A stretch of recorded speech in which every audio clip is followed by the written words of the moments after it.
Here's a claim you may have already seen somewhere, maybe in a headline, maybe in a viral chart. By the year 2100, a single country will have more people living inside its borders than every country in Europe combined. Not more than Germany, not more than the European Union, more than the entire continent, 48 countries from Portugal to Russia's western edge, added together. That country is Nigeria, and for years, some of the most respected demographic research institutions on Earth stated this as though it were essentially settled fact. Think tanks cited it.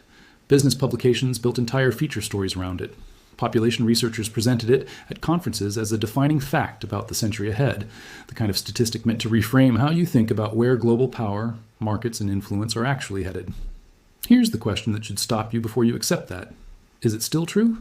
Because something happened to the data behind this claim recently that most of the people still repeating it haven't caught up with yet. And once you see what changed and why, you'll understand something much bigger than just one country's population count. You'll understand exactly how fragile a 100-year prediction actually is, and exactly which single number the entire fate of this claim now hinges on. Think about what it would actually mean if it's true. Europe, the continent that gave the world the Industrial Revolution that has dominated global politics, culture, and economics for the better part of 5 centuries, would have fewer people living inside its entire combined borders than a single nation in West Africa, a country most people watching this could not confidently locate on an unlabeled map, not a coalition of African nations, not the whole continent, one country, if that's actually where the data points. It's one of the most significant power shifts in the history of the modern world, and almost nobody outside of demography circles is talking about it correctly. This is endgame analysis. Let's find out if Nigeria is actually going to outnumber an entire continent using the real data, not the version of the story everyone already believes. To understand whether this claim still holds up, you first need to understand how confidently it used to be stated, because the confidence itself is part of the story. The Hoover Institution, one of the most respected policy research centers in the world, published a demographic analysis of Africa that stated it almost as a foregone conclusion. Nigeria, they wrote, based on United Nations medium variant projections, would become more populous than the United States by 2050, and by 2100 would have more people than all of Europe. Not might, would. The globalist ran an entire piece built around the same claim, with numbers that made it sound almost absurd. Nigeria's projected population of 752 million people by 2100 would exceed Europe's 48 countries, combined by roughly 107 million people. To put that gap in perspective, the article pointed out that Nigeria's growth over the rest of the century alone, 570 million additional people, would by itself exceed the combined populations of Europe's 13 largest countries: Russia, Germany, the United Kingdom, France, Italy, Spain, Ukraine, Poland, Romania, the Netherlands, Belgium, Greece, and the Czech Republic. 13 nations, outgrown by the population growth of one African country, according to that projection. The World Economic Forum ran a nearly identical story in 2018, describing Nigeria's growth from around 195 million people at the time to just under 800 million by 2100, a figure they explicitly called similar to the entire population of Europe, which they put at 743 million. Why did serious researchers keep landing on numbers this dramatic? Because of 2 simple compounding facts. First, Nigeria's fertility rate has historically been far above the replacement level that keeps a population stable. And even as that rate slowly declines, a large starting population growing at a high rate compounds into enormous absolute numbers over 8 decades. Second, and this is the part that made the comparison feel so stark, Europe was doing the mathematical opposite at the exact same time. Its fertility rate had already fallen below replacement level decades earlier, meaning its population was projected to shrink, not grow, over that same window. One continent trending down, one country trending up. Run the math out to 2100 and you get a headline that writes itself.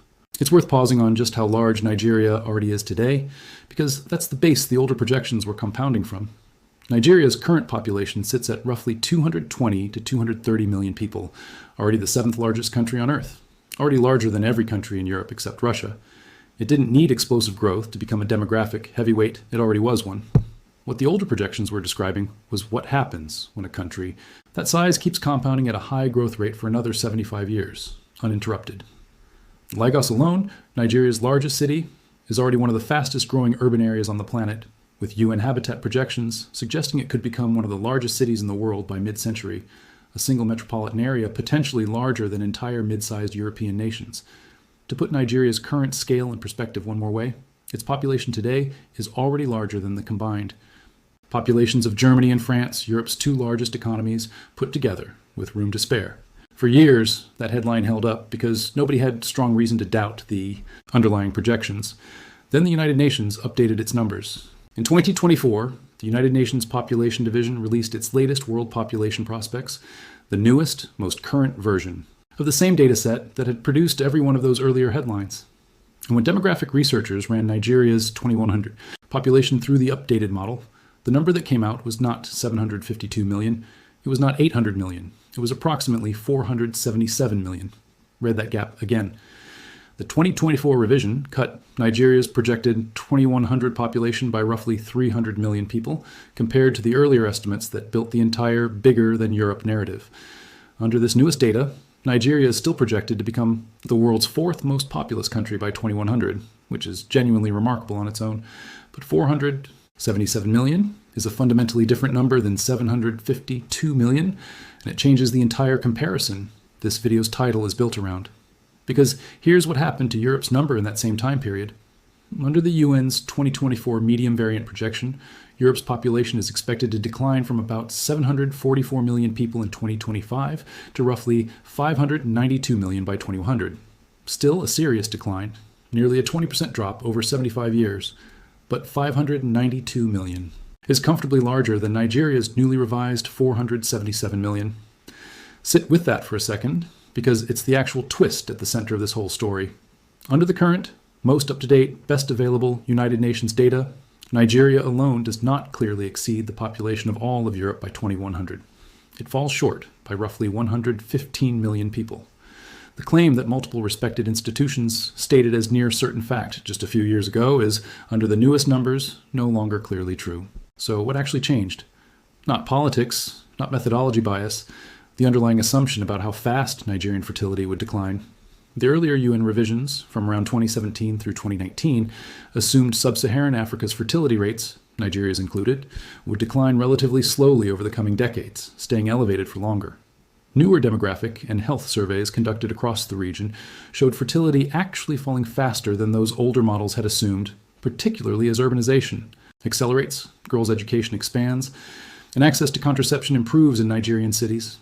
Feed a faster fertility decline into the same projection model, run it out to 2100, and you get a population hundreds of millions smaller than the old assumption produced.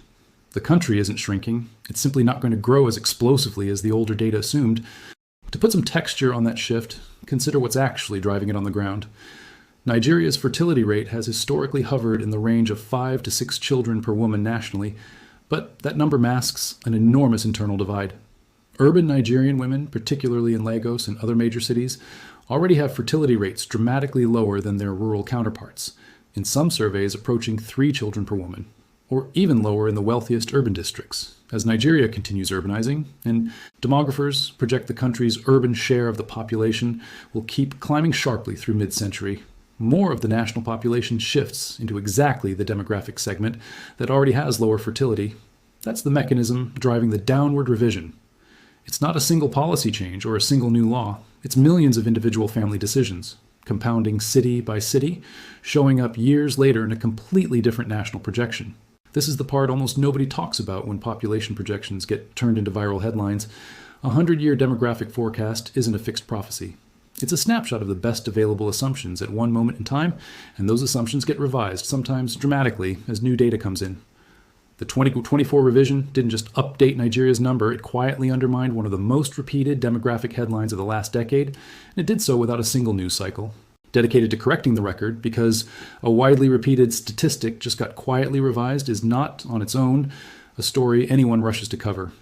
Before writing off the entire premise of this video, it's worth looking closely at what's happening on the European side of this comparison, because that half of the story hasn't changed nearly as much, and it's arguably more locked in than Nigeria's number ever was. Europe's demographic decline isn't a projection built on shaky assumptions about the distant future. It's already happening, visibly, in the data being recorded right now. Since 2012, the European Union has recorded more deaths than births every single year without exception. In 2024 alone, the EU recorded 3.56 million births against 4.82 million deaths, a natural population decline of nearly 1.3 million people in a single year, offset only by immigration. Run that forward, And the EU's own statistical agency, Eurostat, projects the bloc's population falling from 452 million in 2025 to 398.8 million by 2100, an 11.7% decline. And that's the optimistic version, the one that assumes continued immigration. Eurostat's own no migration scenario, modeling what happens if net migration into Europe simply stopped, shows the EU falling all the way to 295 million people by 2100, a decline of more than a third. Migration isn't a side factor in Europe's demographic future. It is functionally the only thing standing between a manageable decline and a genuinely severe one. The age structure shift compounds the raw population numbers into something even more consequential. The share of Europeans aged 65 and older is projected to climb from about 21% today to nearly 32% by 2100. The share over 80 is expected to more than double, from around 6% to roughly 15%. In several southern and eastern European countries specifically, demographers project there will be fewer than 2 working-age adults for every person over 65, a dependency ratio that current pension and healthcare systems were never designed to support.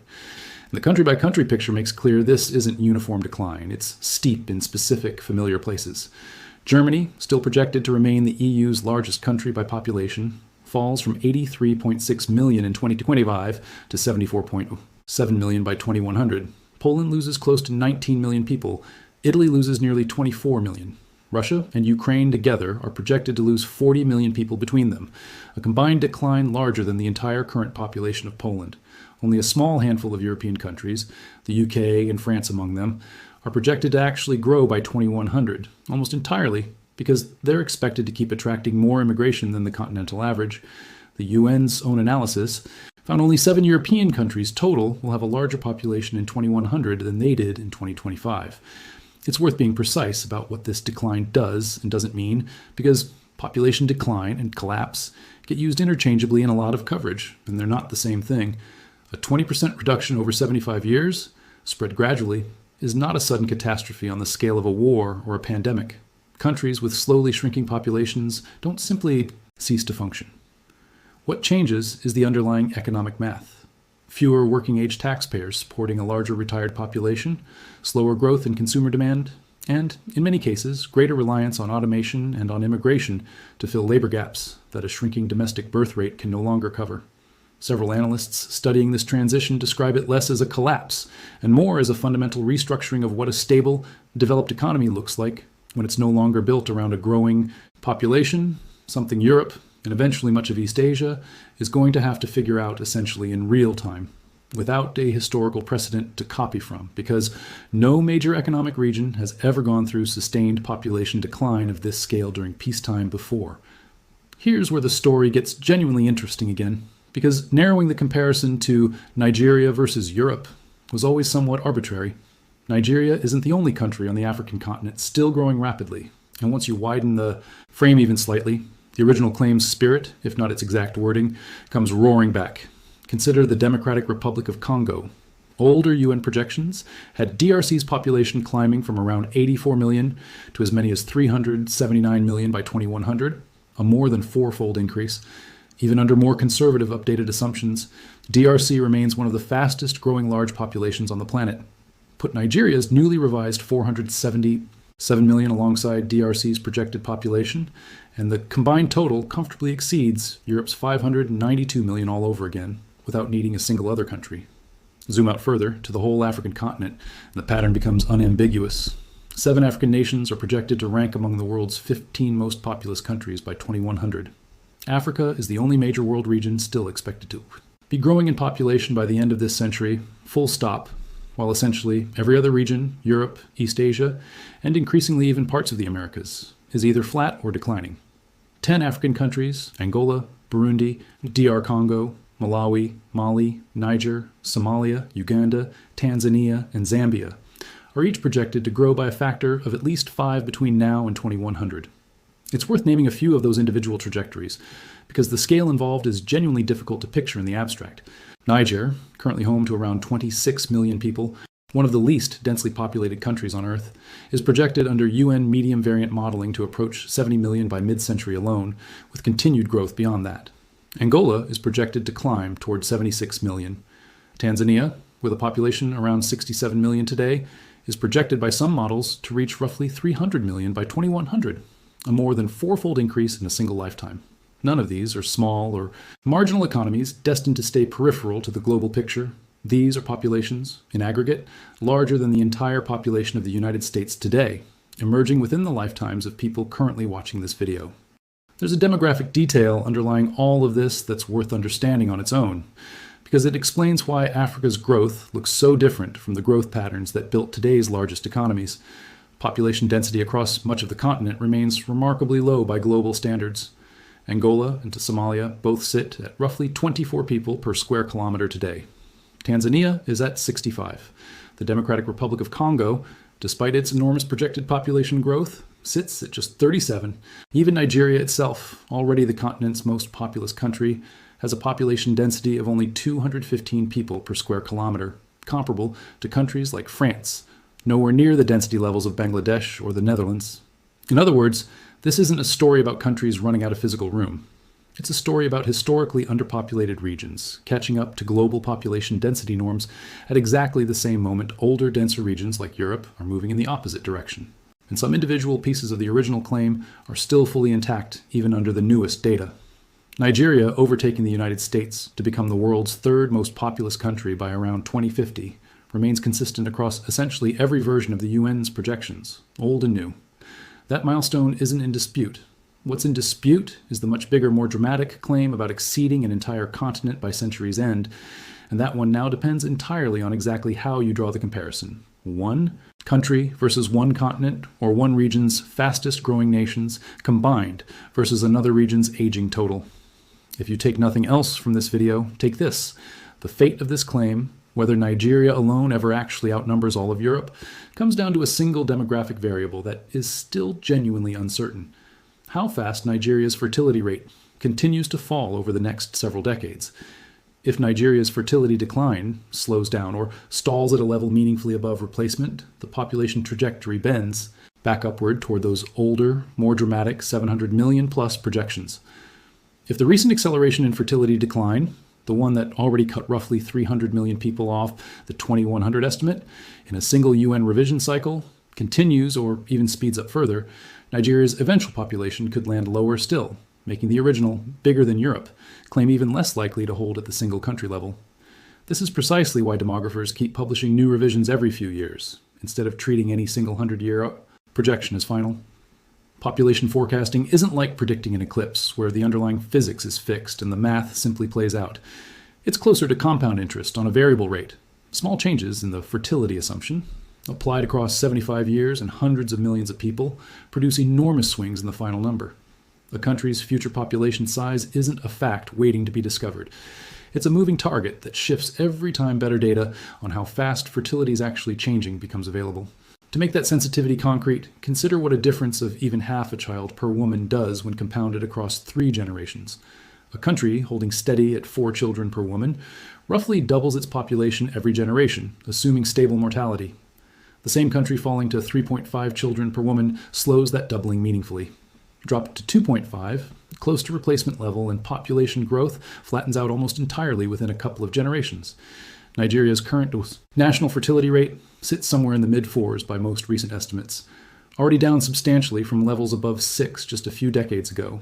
And the entire multi-hundred-million-person gap between the old projections and the new ones traces back to exactly this kind of incremental year-over-year shift in that single number, repeated across tens of millions of households, compounding invisibly until a new UN revision suddenly makes it visible all at once. The honest answer, the one that doesn't fit neatly into a single yes or no, is this. It was true under the data available a few years ago. It is not currently true for Nigeria alone under the newest, most rigorous UN projection, and it remains essentially true if you widen the comparison even slightly to Nigeria plus its fastest growing neighbors, or to Africa as a whole set against a shrinking Europe. What this story really demonstrates isn't really about Nigeria or Europe specifically. It's about how easily a single, dramatic-sounding demographic claim can get repeated for years by credible institutions, cited in headline after headline, and quietly become common knowledge, even as the underlying data it was built on gets revised out from under it. The claim in this video's title was never a lie. It was an accurate reflection of the best data available at the time it was made. It just happened to be describing a number that was always going to keep moving. because that's what population projections 80 years into the future always are. The most honest guess, anyone currently has, subject to revision the moment better information arrives. This pattern isn't unique to Nigeria and Europe either. It's worth recognizing as a template for basically every by 2100 statistic you'll ever encounter, on this channel or anywhere else. Every dramatic long-range demographic, economic, or climate projection you've ever seen, shared as a definitive fact, is built on a specific model, using specific assumptions, calibrated against the best data available at one particular moment. Some of those assumptions will hold up reasonably well over decades. Others, like sub-Saharan Africa's fertility trajectory turned out to be, will shift meaningfully as new information arrives, sometimes swinging the final number by hundreds of millions of people in a single revision. None of that makes these projections worthless. The UN's demographic models remain the best tool available for understanding where the world is actually headed, in the broad direction of both. Trends in this video, Nigeria growing, Europe shrinking, isn't in question even after the revision. But the exact scale of that gap, whether it's dramatic enough to produce a single country outnumbering an entire continent, is exactly the kind of specific claim that deserves a second look before it gets repeated as settled fact. Europe's decline, on the other hand, is not in serious dispute. The deaths exceed births trend has already been running for over a decade. Not a projection, but a measured fact, year after year, with no realistic scenario in which it reverses on its own. Nigeria's growth is real too, just smaller than once assumed. Both of those things can be true at the same time. The continent is aging and shrinking. The country is still growing, just less explosively than the headlines promised. Whether that adds up to one country bigger than an entire continent by 2100 is now genuinely an open question, one that will likely get revised again before this century is anywhere close to over. One last thing worth remembering the next time you see a confident 100-year prediction shared as fact on this channel or anywhere else. The people making these projections aren't wrong to make them, and you shouldn't dismiss demographic forecasting just because a headline number moved. The UN's population division is still doing the most rigorous work available on this question, updating its models as better data comes in, which is exactly what a serious research institution is supposed to do. The mistake isn't in the forecasting, it's in how confidently a single snapshot of that forecast gets repeated years later, as though it were permanent, when the actual honest version of the story was always, "This is our best current estimate, and it will likely change." That's not a reason to stop paying attention to these numbers. It's a reason to keep checking back on them. It's the same way we just did here. The next time you see a 100-year prediction shared with total certainty, whether it's about population, climate, or the economy, the right question isn't simply, is this true or false? It's, how recent is this number and what happens to it if the underlying assumption shifts by even a small amount? That single question would have caught this one years before the UN's own revision quietly did. If this breakdown showed you something the viral version of this claim left out, subscribe to EndGame Analysis, because we're going to keep tracking these numbers as they get revised. Tell me in the comments, does it surprise you that a settled 100-year prediction can shift by 300 million people in a single data revision? And do you think Nigeria's number bounces back up or keeps falling? I read every comment, and they shape what we cover next. This has been EndGame Analysis. Stay sharp.